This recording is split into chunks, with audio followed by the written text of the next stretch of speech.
I never meant for it to happen. Not with him. Not with my son's son. But that night, when the power went out and everything felt just a little too quiet, he walked into my room while I was changing. I should have covered up. I should have said something. But I didn't. And when he reached for the silk lingerie in my hands and whispered, "You'd look beautiful in this," I forgot who I was supposed to be.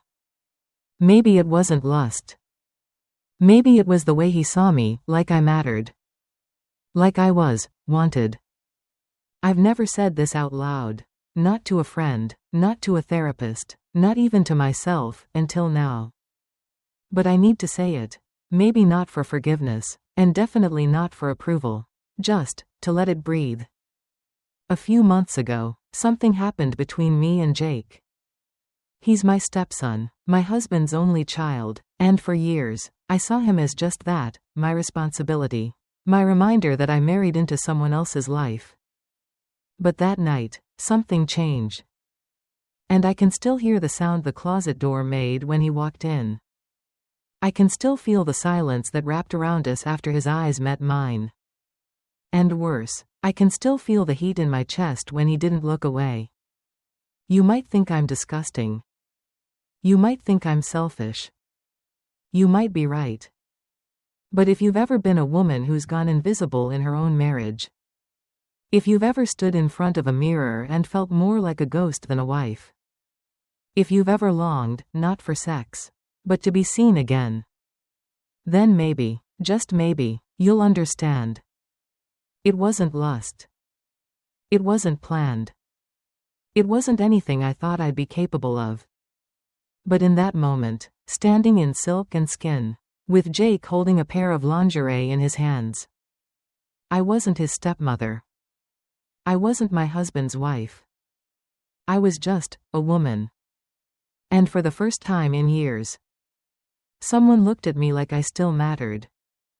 Before that night, life in our condo was quiet.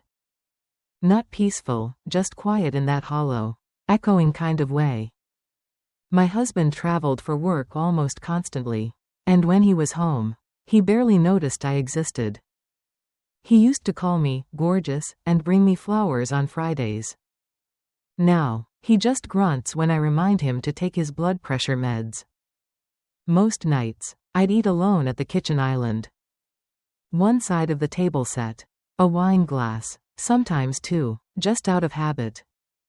I'd scroll through photos of women my age doing yoga retreats in Sedona, wondering if they ever woke up feeling as unwanted as I did.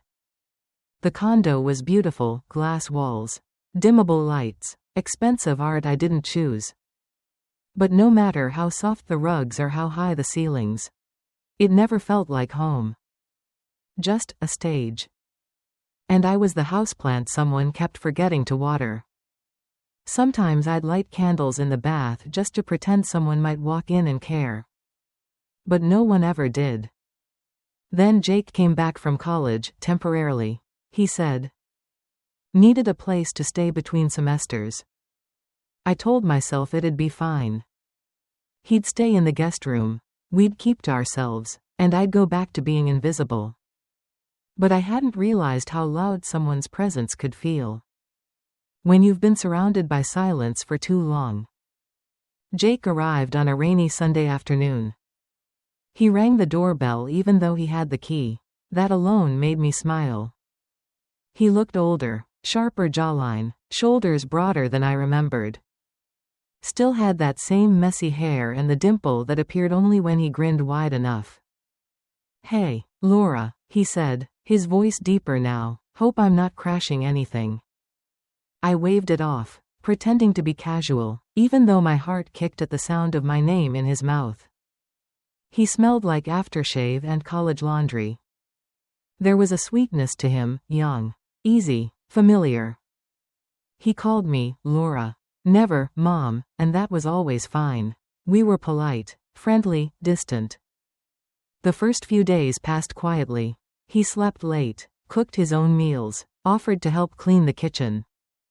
He refilled the Brita without being asked. He noticed when I wore a new robe. Is that new? It looks nice on you. I laughed it off, but something fluttered in me. He wasn't flirting. He was just being kind. But sometimes kindness feels like a hand resting on a wound you forgot you had. I found myself looking for his footsteps in the hall, listening for the sound of his voice as he spoke on the phone, peeking into the living room, pretending to clean just to see if he was there. And then one night, I saw him standing at the balcony, shirtless, sipping something from a mug.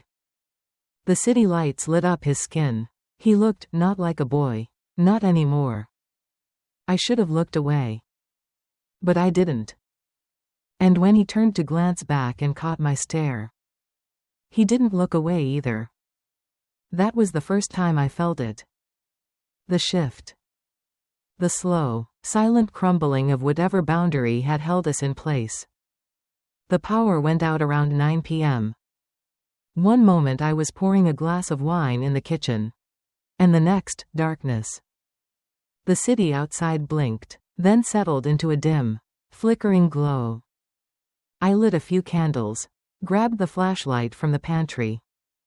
The condo looked different in the warm, golden haze, softer, like something in a dream. I went into my bedroom to change. It was warm, too warm, so I slipped off my robe, pulled open the drawer, and reached for something cooler. I didn't hear the footsteps. Didn't hear the door.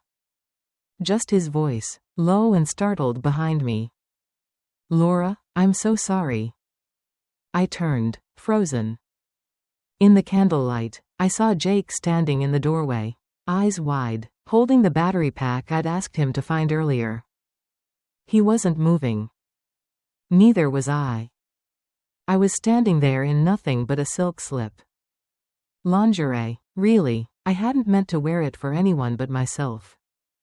I reached for the robe, fumbling, but something in his face made me stop.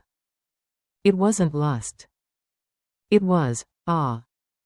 Like he was seeing something sacred. Like he was seeing me. Is that the one with the lace? He asked, voice barely audible. I nodded. He stepped forward, slowly. You always did have good taste. And then, he reached out, gently brushing a fallen strap from my shoulder. I should have pulled away. I should have screamed, or laughed, or run. But instead, I stood there. And for the first time in years, I felt seen. The next morning, I tried to pretend nothing had happened. But the moment lingered, thick, electric, unfinished. Jake was in the kitchen, shirt wrinkled, hair messy, making pancakes like it was just another Tuesday. He smiled at me, too easy, too calm. Morning, he said. I nodded, avoiding his eyes. Sleep okay? Eventually, his voice held something unreadable. Later that day, while tidying the guest room, I found a book tucked under the mattress. One I'd given him years ago. Inside it, folded and nearly forgotten, was a letter. No envelope, just lined paper, the edges softened by time. I shouldn't have read it. But I did. You probably don't see me. Not really. You're married to my dad. After all, but there's this way you move. This way you speak, like you're from another world. I know it's wrong, but when I dream of feeling something real, it's always you. My hands trembled. The letter wasn't dated. It could have been written last week, or years ago. That night, I sat on the couch with a glass of wine, the letter folded in my pocket like a secret burning through fabric. Jake joined me quietly, no words at first, just presence. Then he turned to me and whispered, I meant what I said. I froze. About what?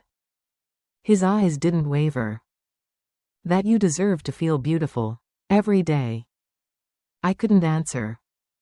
The lump in my throat was too full of everything I'd buried. In that moment. He wasn't just my stepson. He was the only person who'd really looked at me in years. That evening, the power still hadn't come back. The condo glowed in flickering candlelight, the air thick with something neither of us dared name. I made pasta, nothing fancy. Jake offered to open a bottle of wine. We sat across from each other, a single candle between us, like we were on some quiet, accidental date. We talked about nothing, about everything. His classes, my failed garden on the balcony, his favorite childhood cartoons. Each laugh felt a little too close, each silence, a little too loud. Then, as I reached for the wine, our fingers brushed. Just a second. But it lingered. I looked up. His eyes were already on me. "You don't have to pretend with me," he said, voice low. "Not here, not tonight." I swallowed hard. "Pretend what?" "That you're not lonely." He leaned in slightly. "That you don't miss being touched, being seen." I opened my mouth to object. But nothing came out. The room felt smaller. Or maybe it was just us, pulling closer without moving. When he stood and came around the table, I should have stopped him. But I didn't. He knelt beside me, eyes searching mine. "Can I?" I nodded. His lips touched mine, gentle, questioning. Not demanding, but deliberate. Like he was asking with every breath, "Are you sure? Are you sure?" And God help me. I was. The kiss deepened. My hands found his shoulders, his jaw, the edge of something I'd forgotten lived inside me. We pulled back slowly, breathless. "I shouldn't be doing this," I whispered. Jake didn't flinch, then stop me. I didn't. And in that moment, in a room full of shadows and silence, I stopped being his stepmother. And started being just a woman. I woke up before the sun. The condo was still quiet, too quiet, like it was holding its breath. The candles had melted into little wax puddles. My robe was slung over the arm of the couch. And Jake, he was still asleep beside me. His arm draped loosely over my waist. His breath soft against my shoulder. I slipped out carefully, not waking him. Every step toward the bathroom felt like a scream. I locked the door, stared at myself in the mirror. The woman staring back wasn't a stranger. But she wasn't who she used to be, either. Her hair was a mess, her lips swollen. Her eyes? Wild, alive, terrified. I turned on the faucet, splashed cold water over my face, hoping it might erase what had happened. It didn't. I changed clothes, tied my hair up. By the time Jake woke, I was already in the kitchen, stirring oatmeal I didn't plan to eat. "Morning," he said softly. I didn't look at him. "Morning." He moved closer, too close. I stepped back. He froze. "Laura?" I forced a smile. "We don't talk about it. Ever, okay?" His jaw tightened, but he nodded. "Okay." We sat in silence, spoons scraping against porcelain bowls. Pretending. Pretending last night didn't happen. Pretending we could rewind it. Pretending I wasn't still aching in places that hadn't been touched in years. He left for the gym. I stayed behind, wiping down a spotless counter, my hands shaking. Guilt has a strange shape. It doesn't stab, it doesn't burn. It lingers. Like a film on your skin, a breath you can't quite exhale. I should have felt shame. And I did. But underneath it, like a whisper I didn't want to hear, I also felt wanted. And I didn't want that feeling to go away. The days that followed felt like walking through fog. Everything looked the same, but nothing felt normal. Jake and I barely spoke. Polite hellos, quick glances. But the silence between us was loaded, thick, almost unbearable. Sometimes I'd catch him watching me across the room. Not with lust, not even with longing. Just like he was waiting for me to say something. Anything. I didn't. I folded laundry, cooked dinners we didn't eat together. Went through the motions like I was rehearsing for a life I no longer believed in. And then, my husband came home. He brought flowers. A hollow gesture that once would have softened me. Now, it felt like a performance. He kissed my cheek, asked about the condo. Didn't notice the tension. Didn't notice me. That night, we had dinner as a family. Jake sat across the table, quiet, eyes down. My husband rambled on about flight delays and client dinners, completely unaware of the silent storm brewing between the two people closest to him. Every time Jake's knee brushed mine under the table, I flinched. Not because I was afraid of him, but because I was afraid of what I wanted. I wanted his attention. His gaze. His voice in the dark, whispering that I mattered. But now, we were strangers again. And the space between us wasn't physical, it was guilt. Stretched thin. We were pretending. For my husband. For ourselves. For the version of life we were supposed to want. But pretending has its limits. And every time Jake walked past me without speaking, something inside me ached for the night we couldn't undo. I haven't told anyone. Not a soul. There's no diary, no hidden recording, no best friend on the other end of a tearful phone call. Just me. And the silence that's grown louder every day since. Sometimes I stand in front of the mirror and try to recognize myself. Not the reflection, the woman inside the eyes. The woman who let a line blur. The woman who wanted something so badly, she forgot the roles we were supposed to play. I wasn't drunk. I wasn't manipulated. And I wasn't confused. I knew what I was doing when I kissed him back. And I know what it meant when he didn't look away the next morning. Or the next. Or the next. I keep wondering if this version of me is new. Or if she's always been hiding, waiting for someone to reach her. Jake reached her. With a single glance in the dark. With a letter I was never supposed to read. With a touch that didn't ask for anything, just offered to see me. I'm not proud. I'm not asking for forgiveness. And I know what people would say if they knew. But this story isn't for them. It's for me. To finally release the weight of it. Because there's something worse than doing what I did. It's pretending I'm still the woman I was before.